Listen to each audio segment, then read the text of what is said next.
and support truth and reconciliation. Let us engage and celebrate Indigenous communities by being leaders of action in acknowledging the United Nations Declaration on the Rights of Indigenous Peoples and the Truth and Reconciliation Commission's recommendations towards truth and reconciliation. Let us keep these principles close as we continue towards truth and reconciliation and as we move forward with kindness and respect as a community. Before we go any further, I'd like to check in with the committee to see if there's any disclosures of interest from the members of the committee based on today's agenda. Okay, seeing none. Then I would like to look for a motion to adopt our previous meeting's minutes from February. Ken? I so move. Okay, perfect. Can I get a seconder on that? Tomas? Okay. Any discussion on the motion? Okay, seeing none, then I'll look for a vote.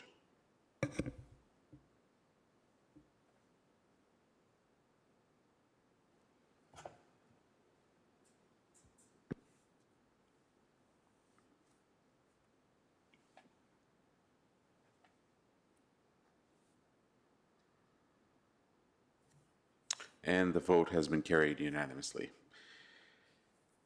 Okay, so I'd like to now quickly give a briefing of the mandate of the Committee of Adjustments. The Committee of Adjustments derives its jurisdiction and authority from the Planning Act. The committee is responsible for considering applications which seek to authorize the following: minor variances from the provisions of the town's zoning bylaw, extensions, enlargements, or variations of legal non-conforming use of any land, building, or structure, permit the use of any land, building, or structure for any purpose that, in the opinion of the committee, conforms with the provisions of the zoning bylaw, where the uses permitted in the zoning bylaw are defined in general terms, consent to sever a new lot from an existing lot, consent to alter the existing boundaries of a particular lot, such as lot additions or lot line adjustments, consent to register rights of way and easements over land, consent to sell, mortgage, charge, or enter into any agreement for more than 21 years for a portion of land, and validation of land title when there has been an error in the description of the land. When considering these minor variances, the committee uses the following to assess whether the general intent and purpose of both the Town of Ajax official plan and zoning bylaw is being maintained. The proposal is desirable for the appropriate development and or use of the subject land, building, or structure, and the variance is minor in nature. When considering consents, the committee must ensure proposals conform to the Region of Durham and the Town of Ajax official plans and have regard to the matters outlined under the Planning Act. In all scenarios, the committee must ensure that consistency is within the in effect provincial policy and statements, and conformity with the in effect provincial plans is adhered to. The process for tonight's meeting will be conducted in the following manner. The applicant and or agent will be called upon, and at their option they may provide a brief description of the minor variance that they're seeking and or consent application that they have applied for. The committee members may ask questions of the applicant or agent, after which anyone with a direct interest in the application will be given an opportunity to speak either for or against the application, and that could be done electronically or live here in person. Once a motion, however, is put forward by a committee member, there will be no further input from the applicant or agent or anyone else having interest in the application. After a decision is made, notice will be sent out and there will be a 20-day appeal period. The decision of the committee may be appealed to the Ontario Land Tribunal or the OLT by the applicant or a specified person or public body, as outlined in the Planning Act.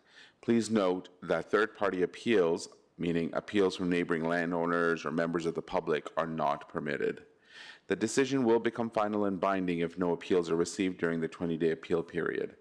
If a building permit or other approvals are required, they may be filed during the appeal period. However, no permits or approvals are issued until the appeal period is over and the decision becomes final and binding. A respectful decorum during this evening's proceedings is expected at all present and at all times. Let me now take a moment to introduce you to the committee members presiding over the procedures this evening. To my furthest right, we have Bernadette Santiago, I have Laurie Roberts, Ken Elliott, Tomas Baca. Myself, I'm the chair of the committee, Wasif Ahmed. Following along to my left is town staff. And first we have Sarah Moore, legislative specialist for the town of Ajax, and senior planner Eric Simpson with the town of Ajax. And we'll now move to the application portion of this meeting. And the first application that we have is application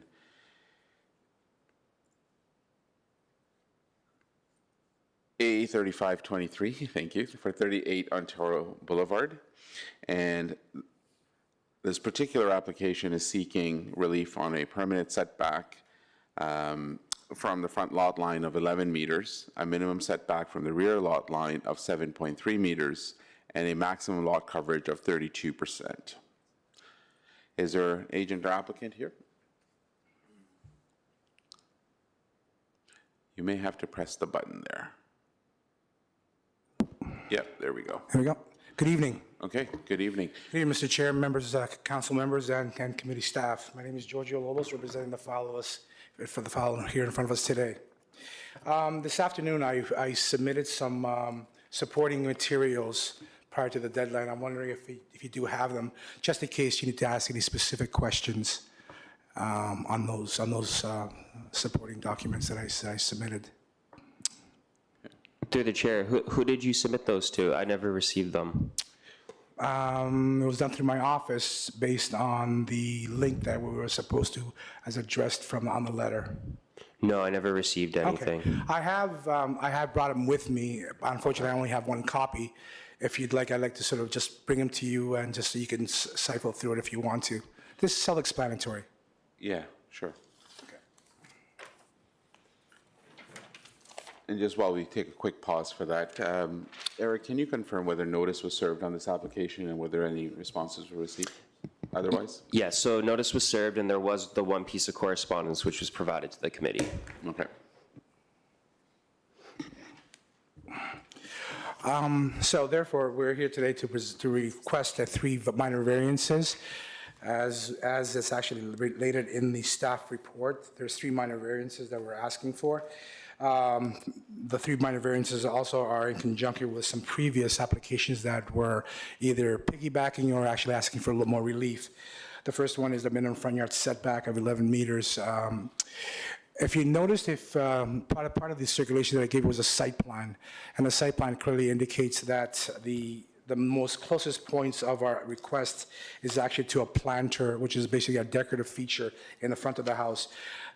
We actually comply greater than the minimum required at 12.38 is our closest points. Now, also, this has a compounding effect on our second variance, which is actually our rear yard setback. Unfortunately, we had to pull the building back a little further because we're on a septic system, and with today's requirements on septic designs and today's regulations, it's not about how many washrooms you have or bathroom facilities. It's about the size of the home that actually requires a certain volume of septic area that we have to allow. With that itself, the distance of the holding tank to the dwelling and the holding tank to the bed gives us a sort of bit of parameters we have to work with, minimum parameters that we had to set the building back to the little point, that extra 0.38 meters. So therefore, I mean, unfortunately, with septic design, we were faced to have a front yard setback at that point. But again, we still kept it at the overall setback as 12.38. So we actually do comply. The only thing we don't comply is a decorative feature. Our second variance is our minimum rear yard setback. Again, if you notice on that site plan, I've indicated in red the area in the back of the residence that actually doesn't conform. That conforms of basically a rear yard covered loggia and part of a dining room, which is actually 1 story, and it actually clips part of the 2nd story projection. The overall massing of the home, it actually definitely conforms with the rear yard setback, just those 2 areas. And again, that's in conjunction with us pushing the house back at 38 centimeters more than we had to. But again, I also gave you some illustrations on the 3D illustrations just to see, because sometimes it's very difficult to see from a 2D elevation. You can see the undulations and the movements of the building, how they sort of work, and what areas are actually required as a variance. The third variance in front of us is the maximum lot coverage. And this is actually got a little bit tricky. Unfortunately, I'm gonna need that site plan back because I like to break down the coverage. I apologize. as, and I can do it by memory, but I want to be accurate.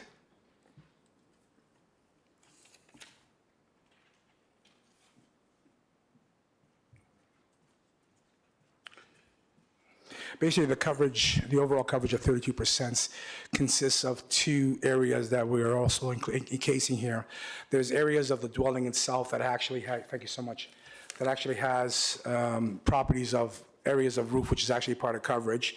There's also areas there that it's actually not habitable. It's outdoor living space, which actually has a roof, which is part of coverage. So our overall dwelling massing has a coverage. It's actually indicated on the site plan, and unfortunately, it's not on the site plan that was emailed out as far as public records. Our overall coverage of the dwelling itself is only 28%. Basically 4% more than the bylaw requires.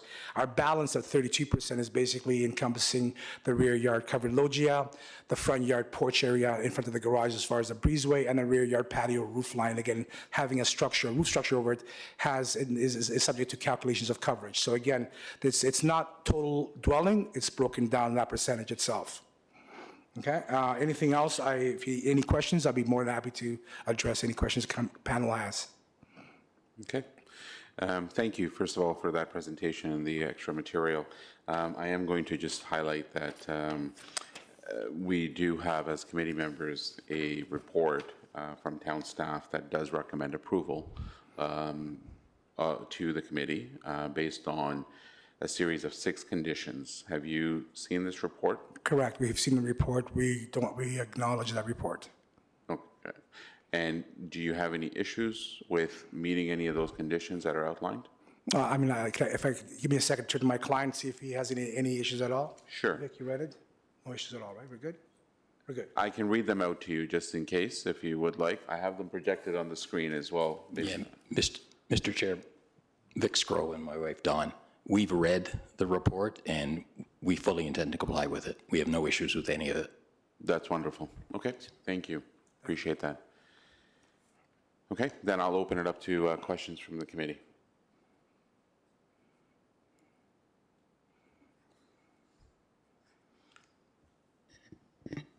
Try again. Mr. Chair? Yeah, I got you. Thank you.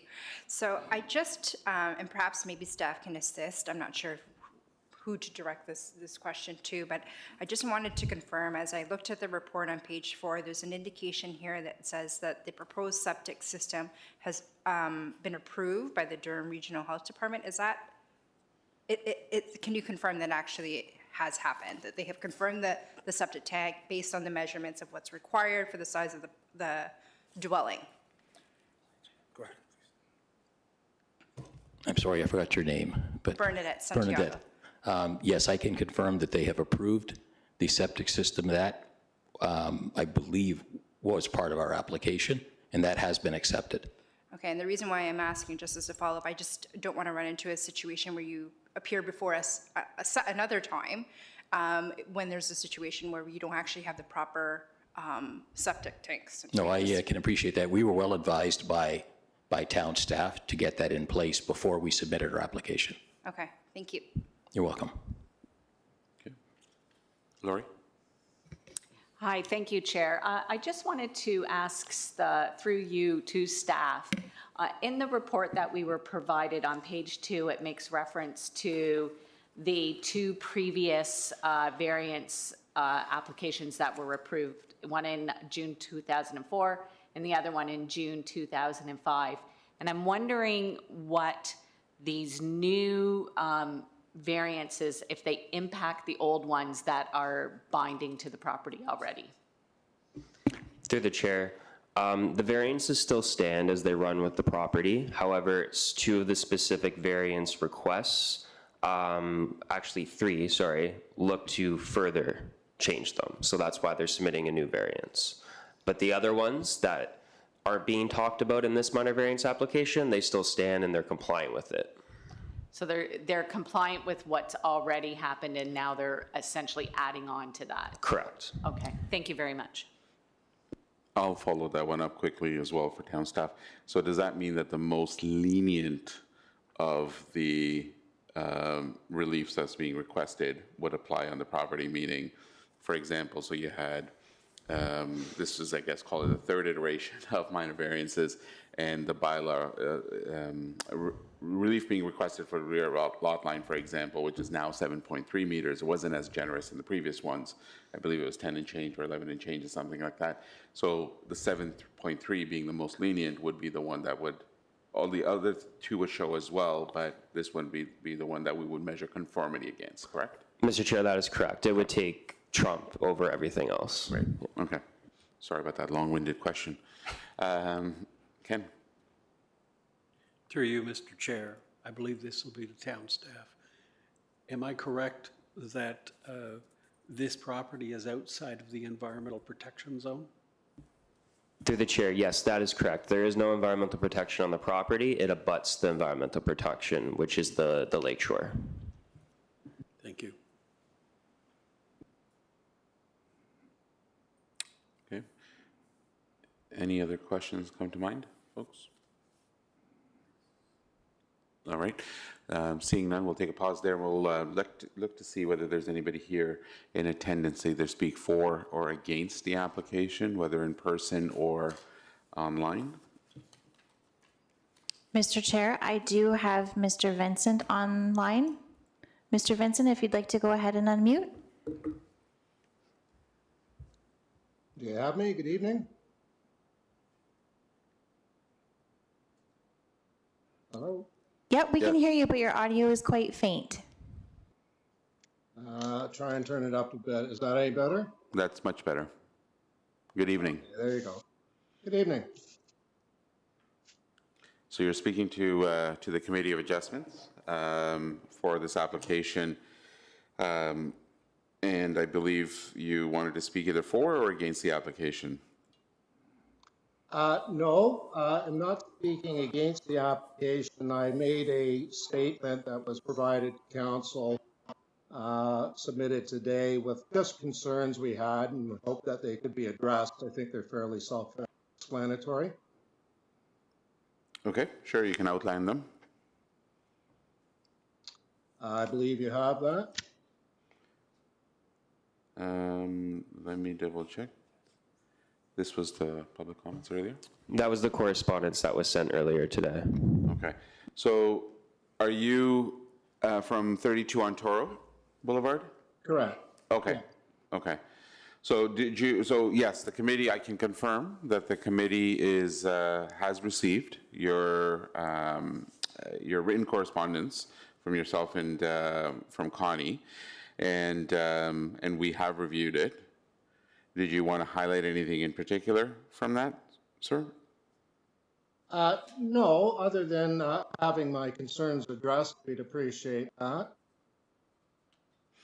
Okay. I know town staff would have looked at it as well, and I believe they would have responded to you. Have you received a response back from town staff on this? No. So I can jump in here. Sure. So staff did meet with Mr. Vincent last week to go over his concerns, which are the concerns that were shown in the letter that was sent to you. Staff's take on it, in which we did indicate to Mr. Vincent, is that a lot of it deals with private services, which is a regional health department matter. It's not as jurisdiction of the town or the committee. So we do not have detailed response to provide. We would assume that if there were any issues created with their private services as a result of this development, that is something that they could deal with the health department. As the owner has already indicated, he did receive permission already from the Durham Region Health Department on the septic system design. As it relates to wells, I can't speak to what impacts would be caused on his property. However, if there were, for some reason, an impact, then I would suggest that he takes that up with the regional health department.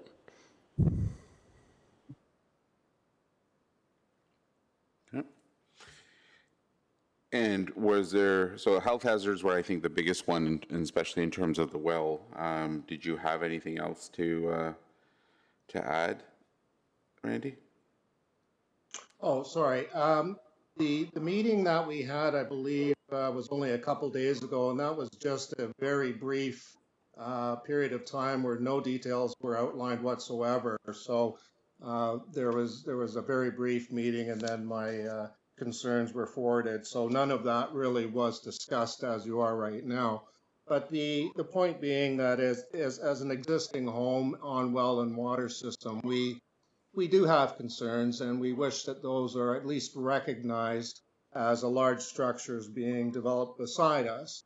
And we hope that, you know, there's some understanding that such a system could be impacted, as Cloak has indicated to me in the past, through development. So thus our concerns, and hopefully some understanding of that is really what we're looking for. And again, being a committee of adjustment, your advice and how you would handle that. I know you're indicating I go to the health department. I guess my wife and I are concerned that if our well dries up or our septic system becomes impacted by development, whatever it may be, that where do we turn? I mean, what do we do? Yeah, that's a fair question. That's a fair question. So I looked at town staff to help with that. So I know you said in your correspondence, Randy, that your well is, you know, roughly, I think it was about 12 feet from the property line. Correct. You know, and you've got your septic system as well. So if there is any damage, Eric, just based on, you know, the movement of vehicles, et cetera, ground, to either the well that Randy has at his property or to the septic tank that he has, what's the recourse in terms of damages? What's policy normally? Mr. Chair, if there were any damages that occurred during construction, well, we have inspectors that would be on site that you could inform. If there's long-term impacts, for example, if the water dries out, that's something over long-term, that's not something that the town could get involved with. So that's why I'm saying that the health department would be their go-to, or it ultimately becomes a civil matter. But during construction, town staff or inspectors can definitely be there if there's issues. Okay. And that's common policy, I'm assuming, for any construction anywhere? Correct. Right? Any abutting neighbors? Okay. Yeah. Okay. Well, there you have it, Randy. So that's going to be your short-term recourse and the long-term recourse. And it sounds like that's always available to you or to anybody in that same scenario. I can appreciate the fact that you know, you've got a system and a property right next door, and it can always be somewhat of an anxious time when, you know, another project is starting next door. So I think the committee can appreciate your concerns. Yes, thank you. One other quick question, and I'll fall back on that if need be, I guess, directed to Giorgio. As I looked at the west side elevation on his drawings, the schematic he provided, I just want to understand, are we talking about a side yard setback that also has a second floor cantilever on it? So you're looking at the west side footprint of the building, and your question is what exactly? So, sorry, just give me 1 second. Can we just jump to figure 2 on page 8? Just so we're all on the same page. Okay. So the west side, The side elevations weren't included in this figure. or not? Okay. Okay, so let's try that question again. So the west side elevation? Okay, just to be helpful, if we're looking at the rear elevation and being to the right of the page, which is the west side, that would be abutting us. Am I looking at a projection there, a cantilevering on the second floor? I believe there is. I know we have the agent for the applicant here as well. So the question, sir, is really on the bottom picture to the right. Is the second floor, I believe that's what you were calling out earlier too, that the second floor is actually cantilevering over the first floor? Through you, Mr. Chair, if I may, if you're looking at the rear elevation, the west side is actually the left side of the building, because the rear yard is south. The rear is facing south, so the west is the left side of the rear yard. Yes. You're So right. the right side is the east side, so we're abutting along the east side. So I think the misunderstanding here is it's actually the east, not the west. That's actually a roof overhang, it's a shed roof. If the arrow is indicated where it is right now, that little section that's right there, that's actually the front to back gable on the front of the roof line, which you're looking at the back of the roof line, all from the back elevation. So that's actually that roof line that you're looking at as at the furthest point of the front of the dwelling. So it's not a cantilever, it's actually the overhang itself. As you can see, the underside of the roof itself as it's sloping from the highest point to the lowest point, as beyond. Right, okay. So there is no cantilevering situations at all. It's really a roof line. Okay. Yeah, yeah. All right. So Randy, I'm not sure if you heard that all. Yes, I did, and thank you. Yeah, now I can appreciate from the front elevation what's being presented there. It did appear as if it was a cantilever, so that's great. Thank you. Okay, perfect. All right, thank you. Sarah, is there anybody else here to speak either for or against that's registered? No? Okay. And seeing none, I'll give the committee one more final chance to see if they have any comments or questions for the applicant or agent. Okay. Seeing none, thank you, sir. I will now look for then a motion. Tomas? Mr. Chair, I would like to move to approve the application, Okay.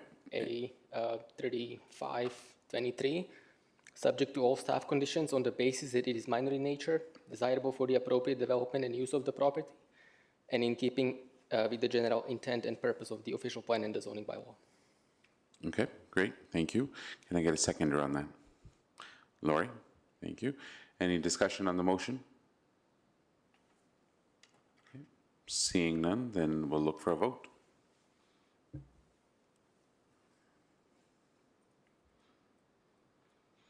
And the vote has been carried unanimously. So thank you for the presentation and all the meeting documents as well. And thank you, Victor, as well, for helping with the answering of some of the questions that the committee had this evening. Thank you, Mr. Chair, members of council, and committee staff. Thank you. Oh, On behalf of my wife and myself, I'd like to thank you all for your time and effort in considering our application. And this is the only house we've ever built. It will be the only house we ever will build. It's been a dream of ours for 10 years, so thank you. You've made us very happy. well, good luck to you. Thank you. And Don. Take care. All right, we will now proceed with the next application on the agenda. So this application is a consent application in tandem with a minor variance application. So this is consent application LD0124 and minor variance applications, two of them, A0324 and A0424, all applying to 553 Old Harwood Avenue. And the consent is to sever a new 697.5 square meters residential parcel of land from the lands municipally known as 553 Old Harwood Avenue and retaining a 697.8 square meters residential parcel of land. The minor variance application is seeking to permit a maximum lot coverage of 40%. Do we have the applicant here or agent?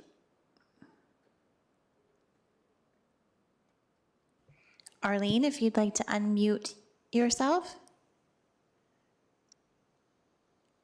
There she is. Arlene Beaumont speaking. I'm from Outshit and Associates. We are the agents for the owners of 553 Old Harwood.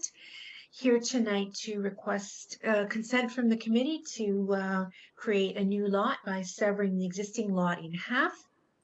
As you mentioned, both the retained and the severed lands will meet the bylaw requirements for lot frontage and lot depth. And in fact, both lots are quite a bit longer than the bylaw requirement for depth. There are precedents in the neighborhood for other large lots that have been divided. Similarly, I believe there was one at 569 Old Harwood back in 2019. The existing dwelling will be demolished, and the owner intends to build 2 new dwellings on the new lots. Each new dwelling will require a variance for coverage. And I just want to explain that the dwelling itself, without the rear deck, has a 34% coverage. We initially applied for 40% because we were including the deck in the coverage calculation, and we understand that that's not correct. And in fact, there's separate bylaw requirements for decks. But in consultation with staff, we've decided to keep the 40% because it would permit the homeowners, the ultimate homeowners, down the road, once their construction program is finished, to add accessory structures in the future without having to come back to committee for that. So we'd like to retain the 40%, even though the house itself only represents 34% coverage. If we could just go through the slides, please, that I provided. I think if we just go to the site plan, maybe it's a couple more in. Perfect, thank you. So here's the site plan. Again, we have 2 new dwellings. The driveways are separated to provide soft landscaping in the middle. We have decks in the back as well as stairs into the basement. So there's stairs from the rear yard into the basement, but there's still quite a large area in the rear yard for amenity space for future, if people wanted to do pools or gazebos, that kind of thing. There's still lots of room on this lot for soft landscaping as well. Next slide, please.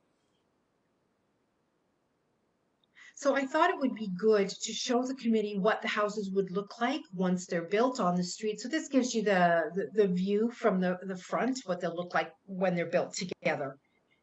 Next slide, please. So in conclusion, the proposed severances meet the bylaw requirements. There have been similar severances on Old Harwood. The proposed dwellings themselves are only about 1% over the bylaw coverage. The additional 6% that we're requesting is for future, for accessory structures. And I think that the proposed dwellings will be an attractive addition to the neighborhood, and they represent gentle intensification. We are in receipt of staff comments. We've reviewed the conditions. We have no issues with any of the conditions that are requested for the consents. And I'm happy to answer any questions. Okay. Thank you, Arlene. That was wonderful. Appreciate the extra info. The first thing I'm going to do is just check with town staff that notice was served on this application for 553 Old Harwood. Notice was served and no correspondence was received. Okay, perfect. Thank you. And then I'll look to my fellow committee members to see if anybody has any questions. Lori? Thank you, Mr. Chair. For a question through to yourself, first and foremost, are we going to approve these as 2 separate applications? We'll do 2 separate approvals for it? That's the plan, yeah. Okay. I wanted to ask the applicant, I'm referring specifically to LD 01-24, if you are aware of the conditions that were, or the conditions and the costs associated that were submitted by Durham Region that indicated that there will be a total amount owing of in excess of $8,000? Yes, and I've let my client know that. They had no concerns. Okay, and then as well as the costs for the sewer and stormwater connections? Okay. Yes, that's correct. Thank you. Yeah. Thanks, Lori. Ken? Just to clarify, in case I misheard, the steps that are at the front, are they going up or are they going down? Through the chair, the steps at the front would be going up and the steps at the back would be going down. Thank you.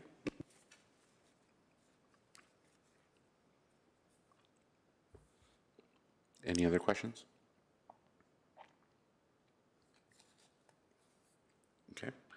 Seeing none, I'll check with town staff to see if there's anybody registered to speak either for or against online. No. Is there anybody here in person that's either here to speak either for or against application, either minor variance application A0324 or A424, for the consent application for Land Division 0124, and this applies to 553 Harwood. Okay. Seeing none, then I will look for a motion if there isn't any further discussion. Lori.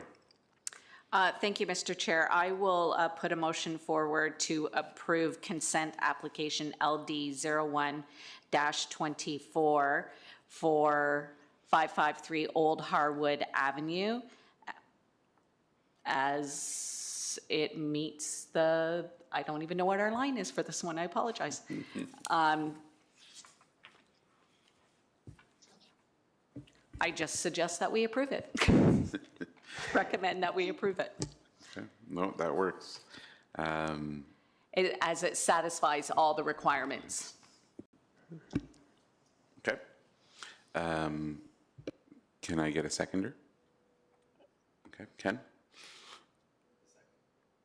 Okay. Any other discussion on the motion from anybody? All right. If not, yeah. Through the sorry, chair, if we Vanessa. could just make sure that the motion put forward does factor in subject to the conditions of the staff report for the consent application portion. Thank you. Very fair. Lori, are you okay to make that amendment? Absolutely. Thank you very much, yes. Okay, perfect. Thanks, Brenda. Any other discussion? If not, I think we have a motion in front of us. If everybody's okay to vote. Again, this is for the land division portion of the application. This was LD 0124.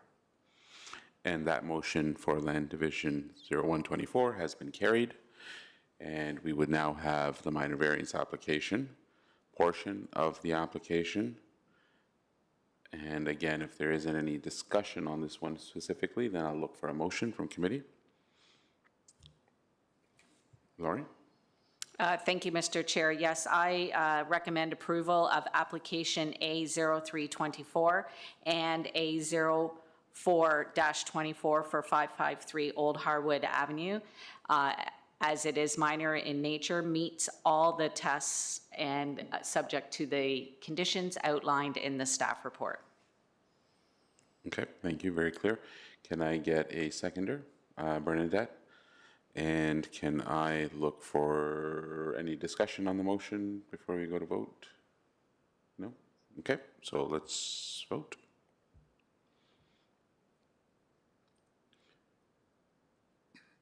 And the motion has been carried for minor variance application portion as well. This is for 553 Harwood, minor variance application 0324 and 0424. Motion has been carried. It'll now be subject to the 20-day appeal period. All right, we'll move along to the third item on our agenda. So this is 5B. Let me try that again. 5C, a minor variance application 0524 for 282 Monarch Avenue. And the application is seeking a slew of things. I'll do a quick readout of them. To permit a minimum landscape buffer of 0 meters between a local road and a parking area, to permit a minimum width of 6.7 meters for a two-way drive aisle where there is no adjacent parking, to permit a minimum parking rate for an apartment dwelling of 0.92 spaces per unit for the exclusive use of occupants in addition to 0.11 spaces per unit for the exclusive use of visitors, to permit a minimum built frontage of 55% of the block face along a local road aligned east-west, to permit a front yard build within zone for a residential mixed-use development of anywhere between 0.0 to 9.5 meters as it relates to the future Stonewood Street extension, to permit a front yard build within zone for a residential mixed-use development of 0.0 to 7.5 meters as it relates to Bailey Street West, to permit a minimum setback from an interior side lot line of 0 meters from an underground parking structure, to permit a minimum setback from the southernmost interior side lot line of 4 meters, to permit a minimum setback from the rear lot line of 4 meters, and finally to permit a maximum lot coverage of 35% for any surface parking, driveway, loading, and service areas. Do we have an agent or an applicant here to represent this application? Again, we're on A0524. Ms. Eliason, at the bottom center of your screen, there should be an icon of a head. If you click that, there we go. That will activate your microphone. Good evening, members of committee and residents. My name is Katie Pandy. I work as an associate with Western Consulting, a registered professional planner, and I would be presenting today. Okay. Can I get a share screen function, please?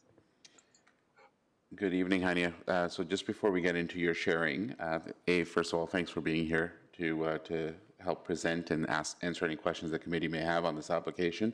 I'll just quickly ask town staff whether notice was served on this application and whether any responses were received. Mr. Chair, notice was served. No correspondence was received, but we did receive a couple phone calls just for discussion about the development proposal. Okay, perfect.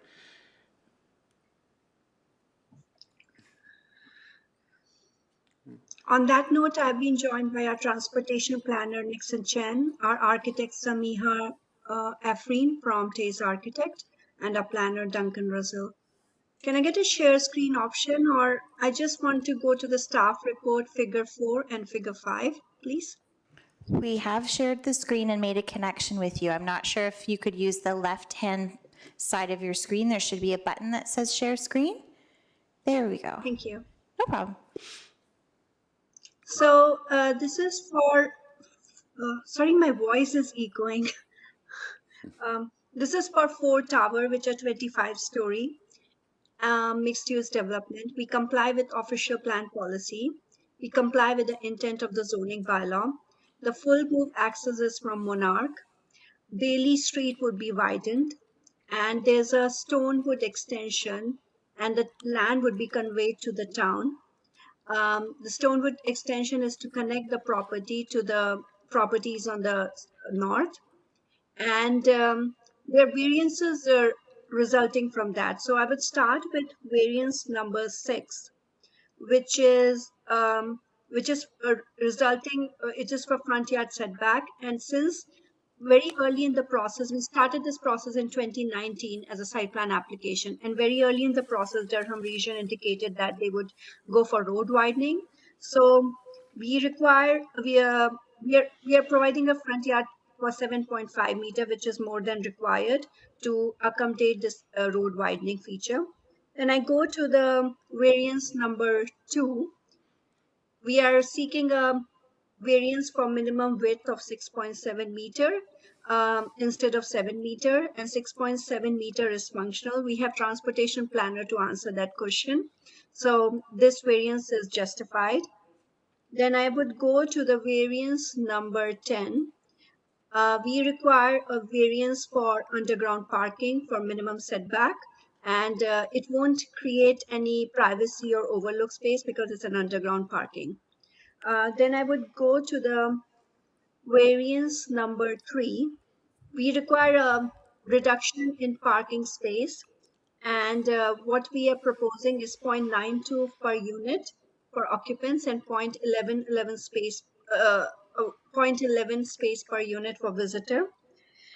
We have prepared a parking justification study which was submitted to the town and accepted by the town.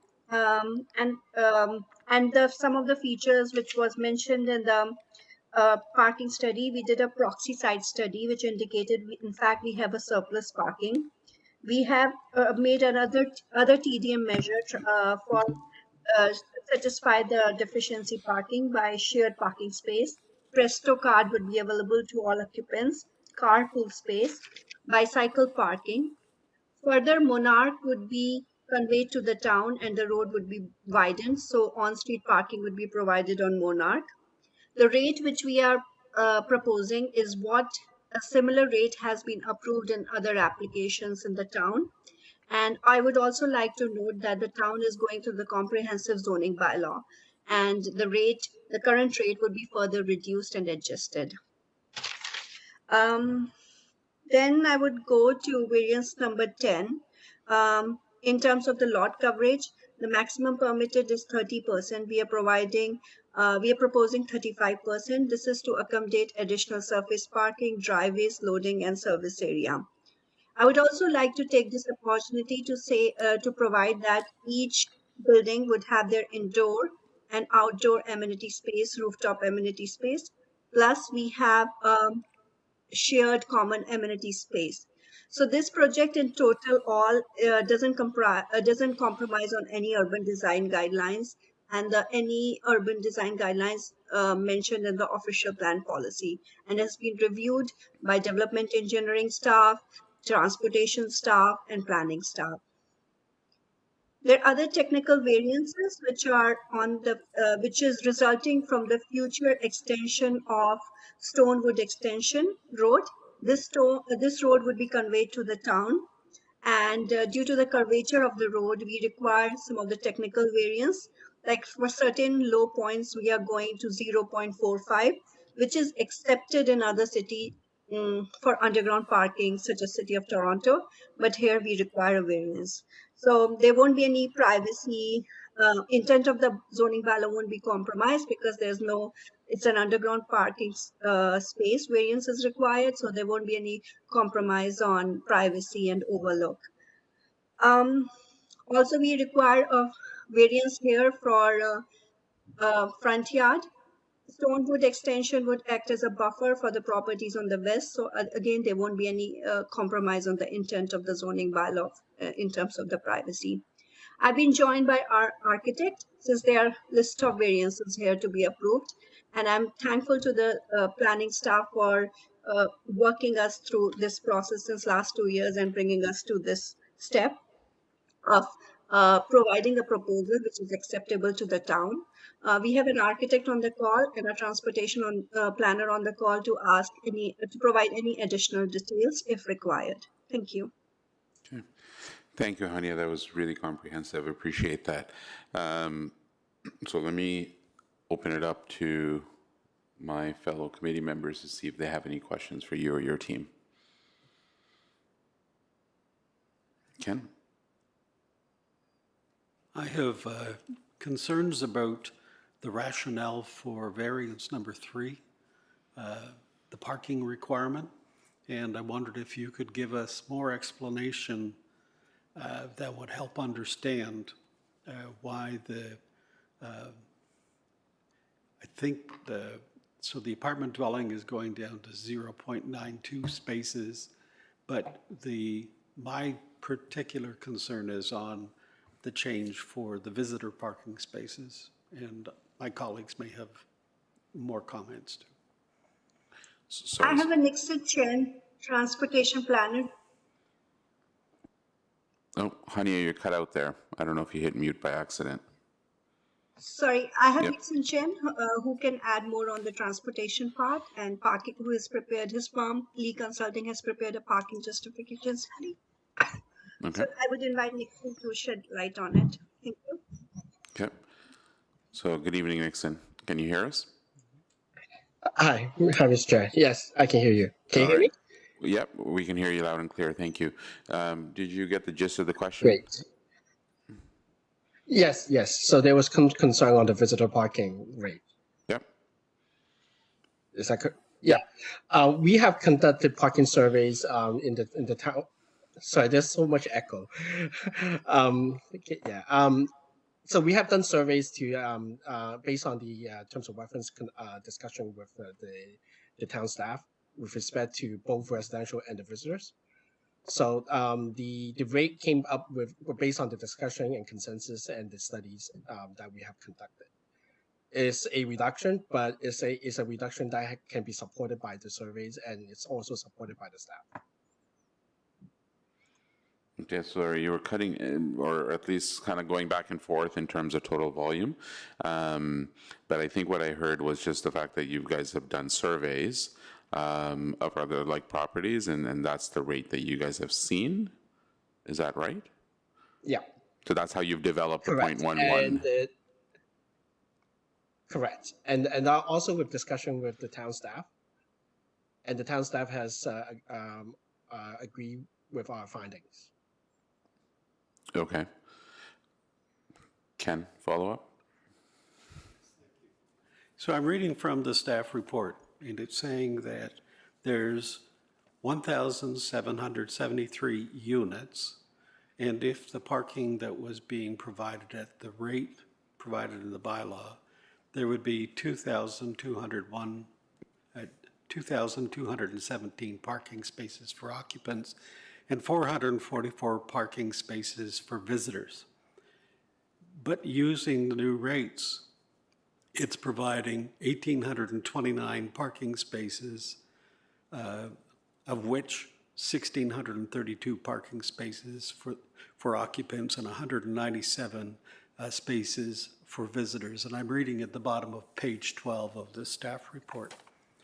And my experience in visiting such facilities as a visitor, especially looking for handicapped accessible spaces, is that there is a lack of visitor parking. And so the reduction that instead of 444 parking spaces for visitors, 109 to provide 197, I don't understand what the rationale is. I'd like to better understand it. There may be something I'm missing, or there may be, it's just a decision that you're reducing the provision of the parking. There's also a commercial component to the area for the entire site plan. So there's a share model that we are using to determine the best use of the visitor parking spaces for both the residential and the commercial. Oh, you cannot hear me? I didn't hear him. We can hear you. Yeah, still coming across as a little faint, Nixon. So, but I think what you were pointing out is that what I gathered was that there's commercial units in there as well, right? You want to continue from there? And Yeah, there were commercial. You can mention the TDM measure that Monarch would be ultimately taken by the town, and there would be on-street parking spaces available on Monarch as well. And for the occupants, we have a carpool space for the occupants and the bicycle parking and Presto Card and shared parking space. So if you could shed light on that, that would be helpful. I don't Yeah, think. thank you very much. So, are you able to hear us? Okay. Yep. I just We're good now. Yep. should. Okay. Okay. So, as Hania mentioned about the TDM measures, we have carpool spaces, and we also have quite a lot of on-street parking spaces that we have already included as well. So, in terms of TDM, which is Transportation Demand Management Plan, the carpool spaces are able to provide the additional spaces for the residential use. And obviously, the on-street parking that we are developing as part of the site plan applications also provide additional visitor parking spaces. But you won't find. And there's also You won't find the difference between 440 parking spaces and 197 on-street parking. And it's a proposed condo development. Is it going to be developed as one condo, two condos? Will the parking facilities be a separate condo? I've worked with similar kinds of situations, and they have been problematic. And what I was looking at it is, I suggest that the application should deal with providing the visitor parking at the rate as provided for in the bylaw. Through you, Mr. Chair, we are also providing a Stonewood extension which would help the town to connect the property to this from the south to the east, and it's a free, and we were not required to do that as per this Planning Act from the site plan agreement, but still we are doing it to improve the connectivity of the town. So that takes a major portion of our site and restrict us in geographical area to provide more functionable site plan. And further, the town is going through its comprehensive zoning bylaw amendment review, and this rate which we are proposing has been adopted and approved in other parts of the town for other applications. So we are not proposing a number which is not functional. It is being supported by transportation study. And this is a unique project where we are donating a part of a land for improved connectivity for the town. So these are some of the predicament we have for the site, and we are working through it. We have been working on this application since 2019. Yeah, no, fair. Thank you, Hani. Maybe I'll ask town staff to see if they want to comment on specifically in terms of other properties that may have a similar rate, et cetera. Eric? Yeah, Mr. Chair, yeah, I can elaborate on the study that was done and staff's review of it for the parking. So the proxy site that was mentioned, there's 3 proxy sites within the town, all of condominium tenure, existing sites throughout the town. What the parking consultant did is they go to those sites during peak hours and look at the peak observed parking demand, and based on that, calculated different rates. Those rates, then they take an average, and that's where the 0.11 came from. In terms of other precedents, the town has approved other development proposals within intensification areas in the town, and this being one of them, where we have reduced the parking. Every scenario was a little different. Some of them, the visitor was grouped with the commercial, and there was just a shared parking supply. Some are rates. But we have accepted 0.11 spaces per visitors, per unit for visitors, and lower in other scenarios as well. The report also looked at other area municipalities within Durham region and what their parking rates are in intensification areas. One of the most, I guess, similar one would be Pickering, where their visitor parking rate as of right in the bylaw is 0.15. Yes, the town is doing our comprehensive zoning bylaw review. We will be changing our parking. The visitor will not be changing. It still remains at 0.25, but the resident will be lower than the resident parking rate that is being requested through this variance. Outside of that, it did do a shared parking analysis where it looked at the visitor parking rate that's being requested, as well as all of the applicable commercial parking rates in the zoning bylaw, and what the parking requirements would be based on the gross floor area in their proposal. And based on that, when you do a shared parking study, it looks kind of at the peak demands of all the different uses of where the parking could be. And because they can offset, visitor parking will offset with different commercial. For example, visitor parking's highest in the evening, commercial may be higher in the day. It balances out, and you get a peak parking demand for that. And when they did that analysis, it determined that that peak was actually lower than the total supply if you were to take what they're proposing from the visitor and all of the commercial. In fact, it actually indicated that there could be a surplus. So having said all of that, town staff did carefully review it with our transportation staff and our planning staff, and we are supportive of the parking rate that's been proposed. Okay.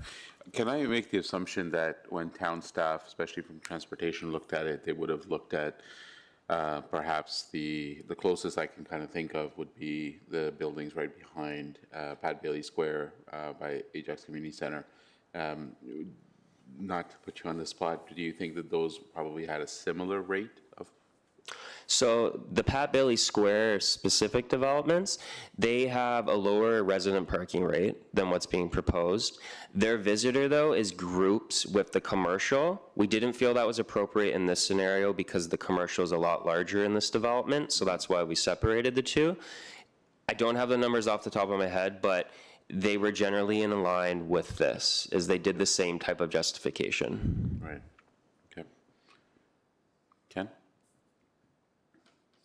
Through you, Mr. Chair, to town staff, how many visitor parking spaces will be available on the total site?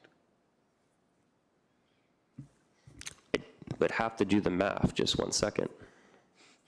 I don't know whether the... Oh, I have it in the report, never mind, thank you, Sarah. 197.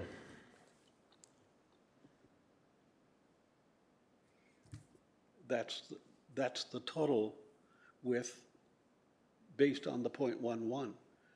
Correct. I hear there is something to do with commercial shared parking. So how many visitor parking spaces are available over the entire development, the residential and the commercial? What is it? There must be a missing number that's closer to 444. I don't have the math done right now to give you what the commercial supply being proposed is right now. I can get that for you, just one sec. However, the number you keep mentioning, this 400, that's the requirement as per the bylaw right now. That's not the request. Clear. Yeah, and that's, sorry, and that is based on the bylaw of 0.2? 0.25 per unit, 0.25. that's correct. Okay. I'll actually ask the applicant and team, or the agent team, do you guys have, Hania, like, or Nixon, do you guys have that number handy? So again, the question Yes, very we can. specifically is, what is the total visitor spots if 197 is for the 1.11 times units occupied, residential units? What is the rest of it? Like, what's the commercial spots? Just provide us a few seconds. We will look at the site plan and provide you that number. Okay. Ramiha, can you help the team here, please? Committee members here, in that, providing that number? I just want to clarify, you want the commercial Yes. number only? Yes, On, because we're making the But assumption, there's- Nixon, that there's- 197 is the residential visitors, right? So what is the commercial, number of commercial parking spots? That's what my colleague here is looking for. yeah. Available for If it's visitors. based on the bylaw, just purely based on the bylaw calculation at 100%, let me just reconfirm the math. That's 89 spaces of commercial, Sorry, what was the but number? that's based on the 100% and 89. 89 is based on 100%. If it's 100% usage at any given time, obviously we have applied a share model to understand if, because different shops, different retail, and obviously even residential visitors, they come in different time. Right, but total share model physical, being used. total physical spots, regardless of time of day, is what for commercial? If 197 is for residential visitors, I'm just doing it based on the bylaw. I need Katie to look into the actual site plan okay? calculation. I'm looking at the report right now.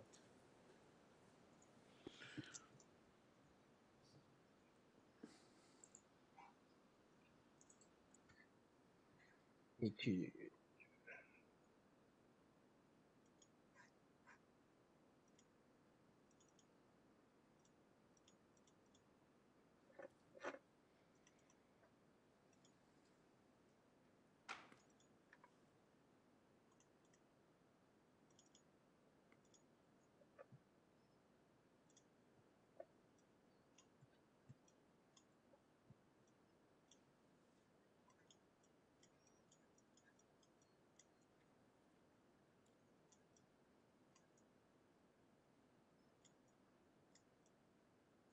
Hi, can you hear me? Next, Yes. it's 90 commercial space. 90? Oh, that we have included in the Yes. site plan? Okay. Yes. Okay, I find that a little odd, because Nixon, I think you were saying based on the bylaw requirement, the commercial spots would have been 89. I thought that number would have gone down, Yeah. so it's actually gone up by 1. So, But it's at the end of the day, they all share by between the commercial and the non-commercial. It might be just the allocation on the site plan. There's a physical element on how we design this. okay, so let me repeat that then. So we're saying 90 commercial, I'm just gonna call them exclusively commercial just for a minute, okay? So 90 commercial physical spots and 197 for residential visitors. That's what we're saying. So what is that, 287? Mr. Chair, there's the total of 287. Yeah. Okay, so that's our number. That's how many spots there are physically.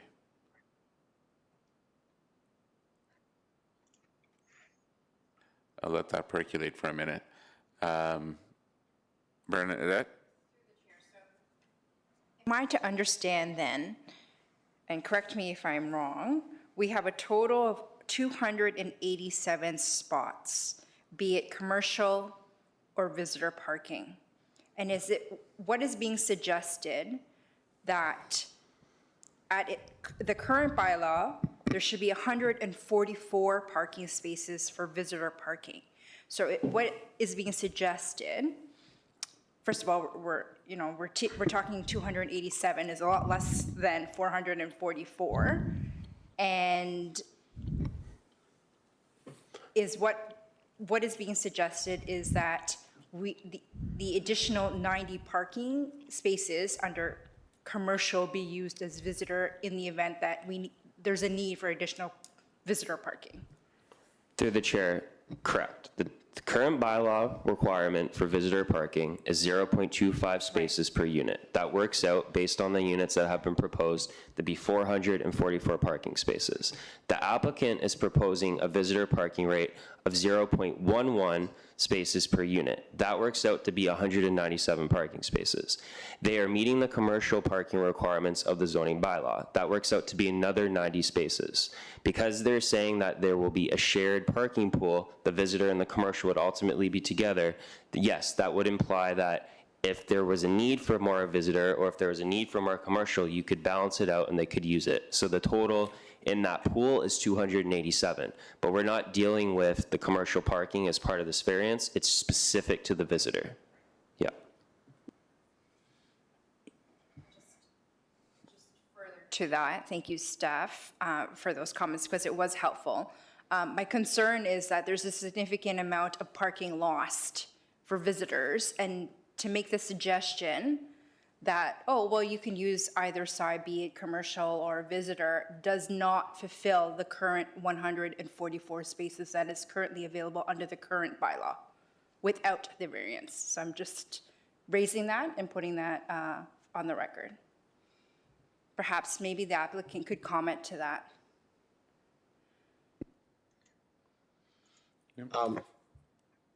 I can talk about like as Mr. Simpson said that we've done the surveys and survey across the town and looking at different areas to understand the actual visitor peak demand at during the peak time, and we came back with a result of 0.11, and that's what the result said. And we have done a couple of days on different sites, and the report has already demonstrated that yes, it's a huge reduction to the bylaw 0.25, but that has been supported by surveys. Right. So the way I understand it, and if I can just distill the information this way, Nixon, let me know if this is fair, is the 444 is your theoretical. The 197 is what they're giving, and what they're saying is that the delta in between is really substantiated by the traffic studies that they've done, which actually tell us or tell the team that it's somewhere in between. And the 197 is, according to practical uses of other properties as proxy, that is sufficient, and town staff and transportation department of the town agrees with that. That's what we're saying, correct, Eric? That's correct. Yes. Okay. Any other questions? Lori? Thank you very much, Chair.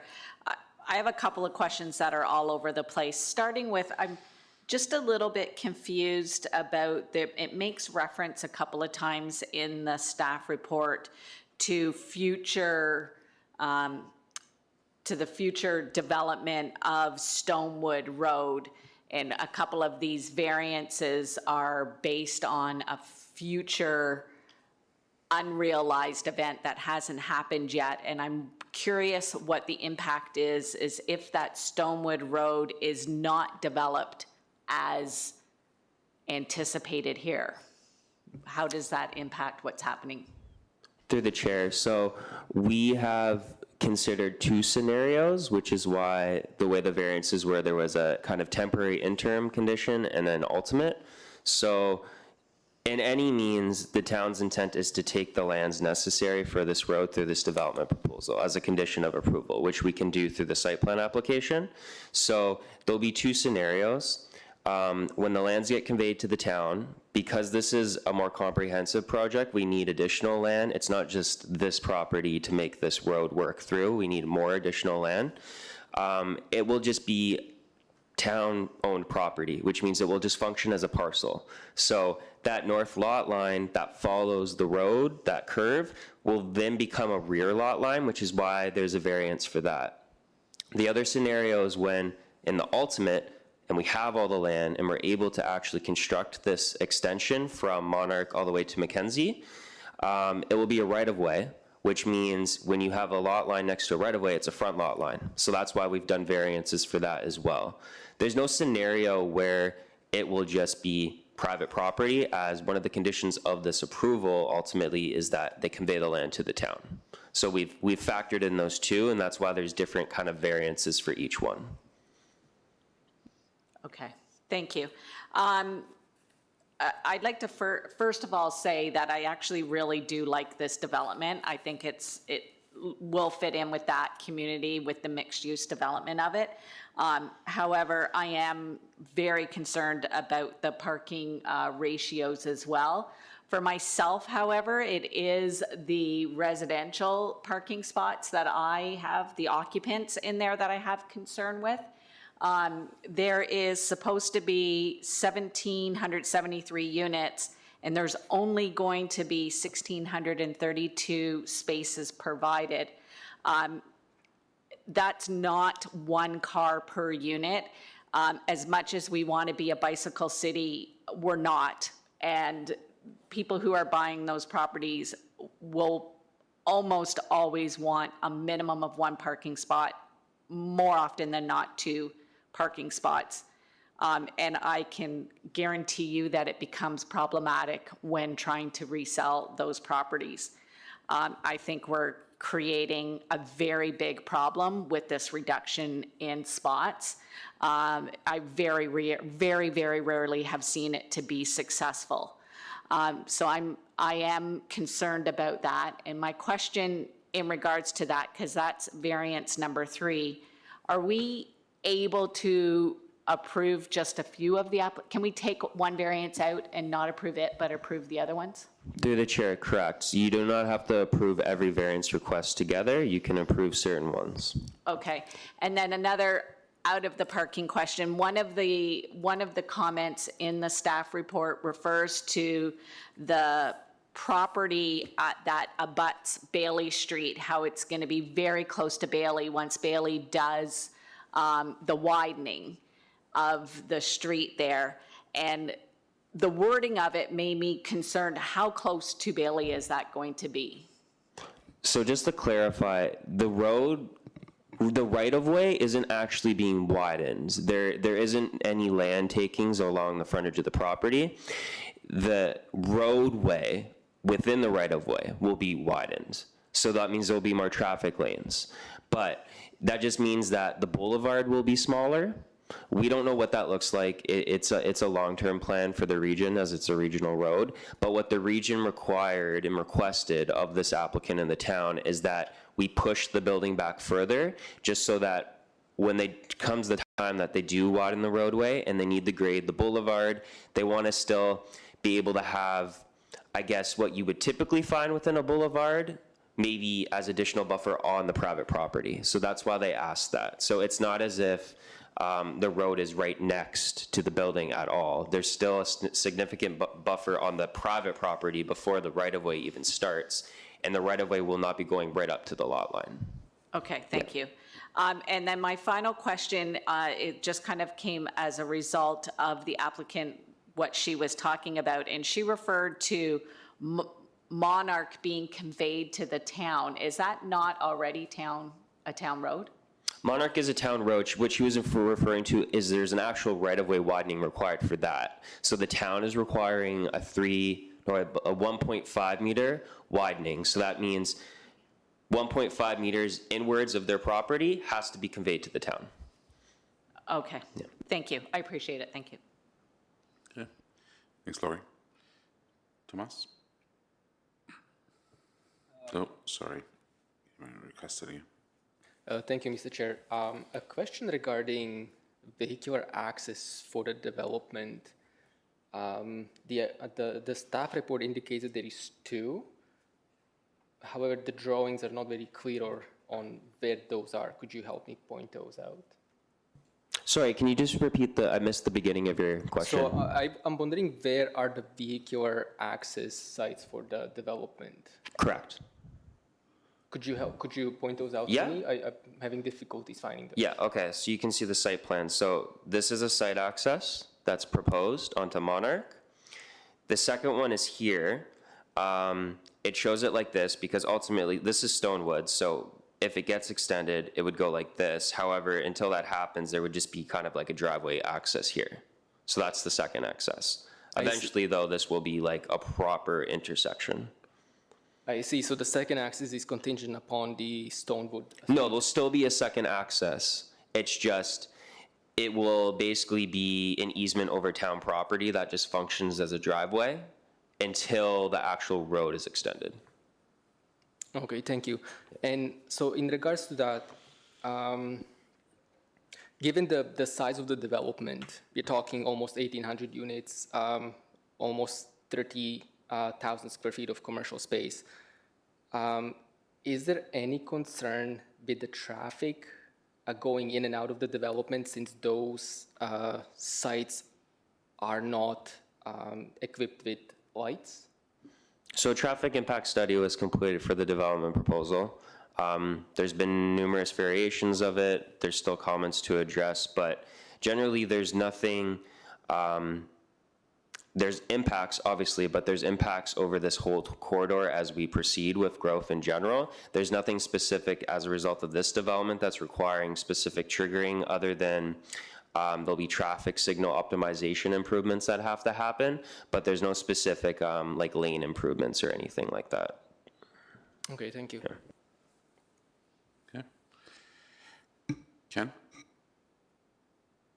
I'm looking at proposed site plan, page 16, figure 2.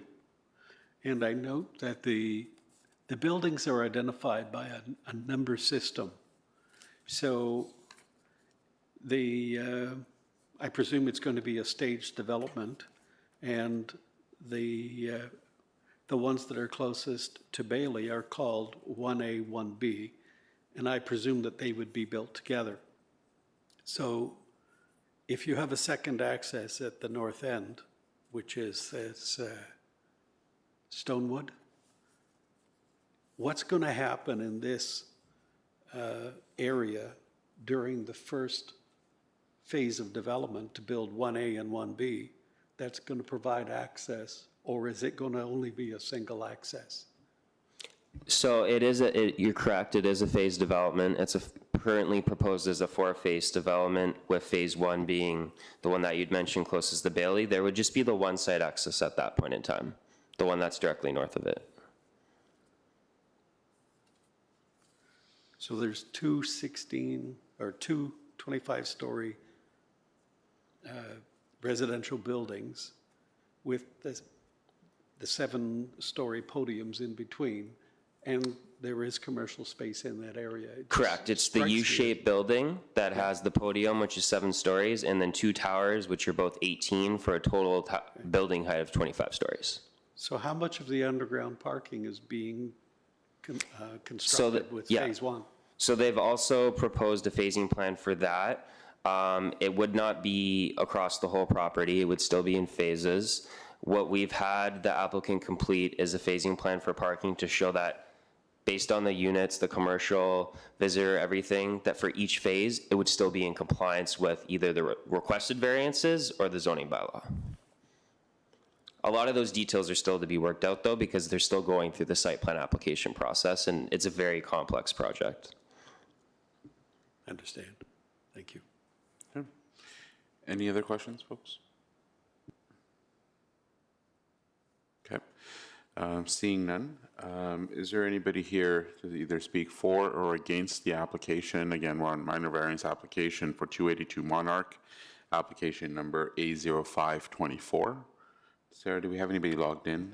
Mr. Chair, we did have delegates registered to attend, but I do not see them joining us online. I'm not sure if there's anyone here in person. Okay.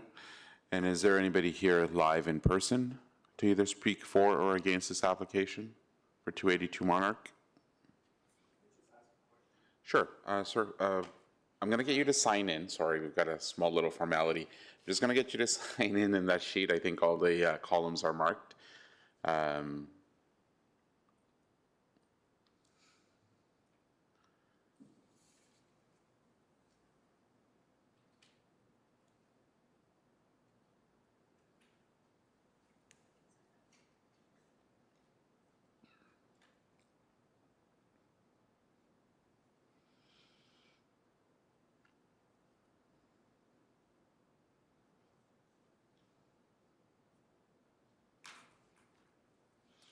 Yeah, I just have a straightforward question. I was just wondering, when are they planning on starting all this? Like, when are they going Okay. Yeah, through the chair, just from a staff perspective, the applicant's still going through like the technical approval process. So there's a site plan application. They have to get approval of that application. There's still a lot of technical details to work out. So there's no specific timing at this point in time. There's also servicing constraints that have to be looked at as it relates to sanitary sewer. So there's no clear timeline that I could provide right now. Yeah, and because it's a phased project, it wouldn't be all occurring at once. So it would be a prolonged process once construction actually starts. Yeah. And I noticed on the site plan, the parking on Monarch would just be on the west side, right? The street parking? So through these approvals, we would be requiring the applicant to provide lay-by, so on-street parking along Monarch. So they would be responsible for doing it along the side that their property is on. If the town wants to in the future, we could look at adding onto the other side. That's part of the reason why they have to provide a widening. I see. Yeah. Okay. Thank you. Okay, of course. All right. Last call for committee members for questions. No? All right, then I'll look for a motion. Can I get a clarification? Oh, go for it, of Okay. course. Is it possible that we could look at the recommendation report and identify them by variance number? And if we did that, is it possible that we either split the vote and deal with variance 3, the parking, separately? What I don't want to do is to affect the whole of the application, but I want to deal specifically with 3. So, Laurie? No, that's my fault. Go, Laurie. I don't know if this will help with your question, Eric, but I was going to recommend approval of the application excluding variance 3. And variance 3, I'm looking at off the agenda, called it to permit a minimum parking rate for an apartment dwelling of 0.92 spaces per unit for the exclusive use of occupants, in addition to 0.11 spaces per unit for the exclusive use of visitors. That's the one we're referring to? Okay. So it'll be noted in the minutes, we'll call that variance 3. Or, minor variance number 3. I think that's what the document showed as well, so. Okay. Go ahead. Motion? Do you want me to go ahead and reword it? Just before you do that, Katie, go ahead. Oh, did we lose you? Through you, Mr. Chair, I would like to mention that there's no provision in Section 41 of the Planning Act to secure the land for Stonewood extension. And if that Stonewood extension is in a good faith to the town to improve the connectivity for the town properties, if that Stonewood extension wouldn't take place, then we would be able to accommodate the extra parking. The parking justification report has been submitted. The similar rate has been approved in other parts of the town, including the Bailey project. The town current parking bylaw and rate is under the review. So if I'm just saying that if the Stonewood extension is all in good faith, the road and connectivity, if that doesn't take place, the town might have to buy the purchase the land from the landowner. And this is something which landowner wanted me to communicate it to you. Thank you. Okay, no, I appreciate that clarification. Okay, any other questions, comments before we look for a vote? Sorry, I just got to plug in my laptop. Excuse me, Mr. Chair, can I have one quick comment? Sure. Yes, I also want to reiterate the parking survey we conducted was not just for the visitor, we also did it for the residential, which is why we came up with the 0.92. It was backed up with the same 3 sites that we did the visitors together. And the weighted average came back to be 0.92 spaces per unit. So, and I also want to make a quick comment on reduction in parking in general over in the entire GTA. It's not obviously Tav Ajax is very unique on its own. There's also other parts of 905 region that also have a reduction in parking in general. Notwithstanding, obviously, City of Toronto already removed that themselves, but City of Toronto obviously is very different from the 905 region. But in terms of the town of Ajax and even other cities in, let's say, your region, Brenton, even Mississauga, which have very similar attribute, obviously, in some way, that they all have a reduction on the parking bylaw. I understand the town is probably working on something like that, which is why those rates seems high, and our reduction seems pretty high because of the comparison. But it's a very different time now compared to in the past, which is why there's a huge reduction. And like I said, the survey has backed up with that, and the town staff already agree and obviously in consensus with those recommended rates. Yeah, just Okay. a comment on that. Thank you. Thank you, Nixon. Appreciate that. Yeah. Lori? Thank you, Mr. Chair, and thank you, Nixon, for that clarification. My recommendation is that we approve minor variance application A05-24 for 282 Monarch Avenue. This application consists of 10 variances. I'm asking for approval to exclude variance number 3, which pertains to the parking rate. I am recommending this approval as the application and the various variances are minor in nature and are in keeping with the general intent and purpose of the official plan and zoning bylaw and subject to all conditions as outlined in the staff report. Thank you, Lori. Just before I look for a second or question for town staff, just from a process procedural perspective, because there are 10 variances bundled together, based on what my colleague just did, we went with 9. Can we do 2 motions, one with the 9 and then one for the third variance, so we can show very particularly what actually happened on that one? I suggest doing one motion because doing 2 motions will be a little confusing because you need to be saying, I move to approve the application, then I move to refuse the application when it's the same application. So I suggest you just say, I move to approve the application with the exception of the 1 variance request, because then it's clear that you're only approving it as it relates to those variance requests and not the other, if that's what the committee suggests that they want to do. I guess my personal struggle with that, guys, is really around if I'm okay with minor variance number 3, how do I vote on that? You would not vote in favor of that motion. Yeah. Okay, thank you. Bernadette, you wanted to get in for a question, I think? I was prepared to second Lori's motion. Okay. All right, so we've got that seconded by Bernadette. Comments, discussion on the motion? Something tells me this won't be our only opportunity to do that. Okay, then I'll look. You have a question. Sorry, Thomas. My apologies. Go for it.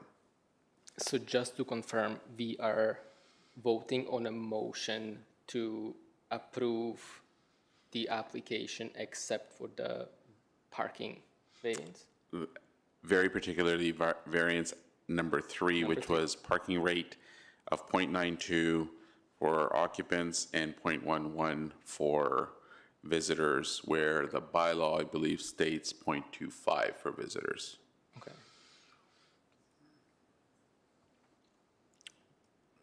Okay. Any other questions on the motion? So we've got a motion in front of us. We've got it seconded. There's no other questions, then I'll look for a vote.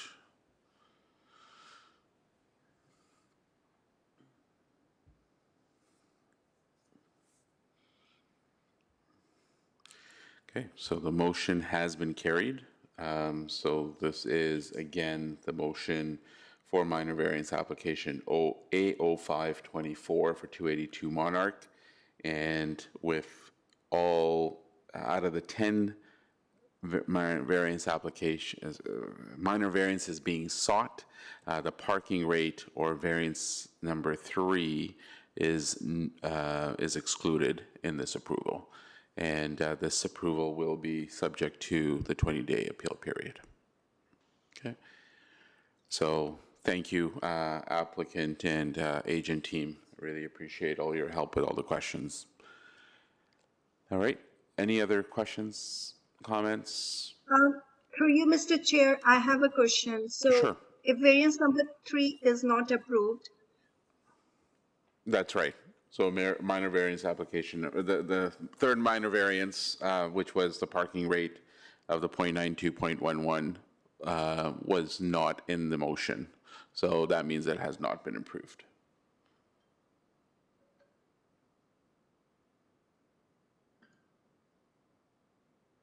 Okay. And again, the decision will be, can be appealed. And there's a subject 20 days appeal period that you can coordinate with the town planning staff should there be any questions in regards to the appeal process. Okay, so that brings to close, folks, our application portion of tonight's meeting. So we'll now move on to the next item on the agenda, which is other business. Do we have any other business from, I'll look for committee members first. Okay, town staff. Okay, seeing none, then I'll look for a motion for adjournment. Ken?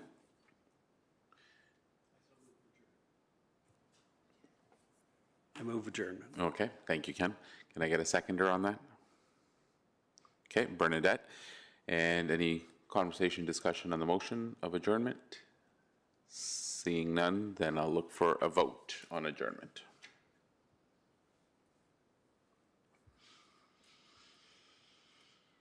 Okay, and the vote has been carried all unanimously, and the meeting is now adjourned at 8:37 p.m.